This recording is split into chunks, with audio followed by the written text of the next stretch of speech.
When it comes to backup power or portable power sources, two common options that come to mind are inverters and regular generators. An inverter is a device that converts DC power from a battery or solar panel into AC power. They are often small, lightweight, and quiet, making them a popular choice for portable power sources in remote locations or emergency situations. Inverters are also commonly used in off-grid and backup power systems. A regular generator is a device that converts fuel into electrical energy to produce AC power. They are typically larger, heavier, and louder than inverters, making them less suitable for portable use or quiet applications.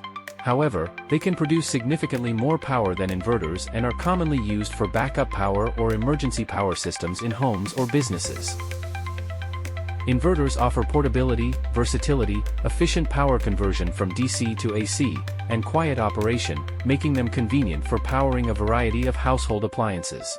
However, they have limitations such as lower power output compared to regular generators, rely on a battery for their power source, and suitability issues for high power or continuous power applications.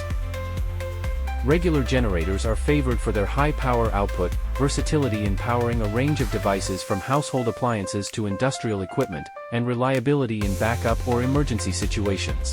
They operate on various fuels like gasoline or diesel, ensuring power availability during outages. However, their disadvantages include a larger size and weight, making them less portable, louder operation which can be intrusive, and higher operating costs due to fuel consumption. In conclusion, the choice between an inverter and a regular generator depends on your specific needs and requirements. If portability and quiet operation are important, an inverter may be the better choice. If you need high power output and reliability for backup or emergency power, a regular generator may be more suitable. That's all for today.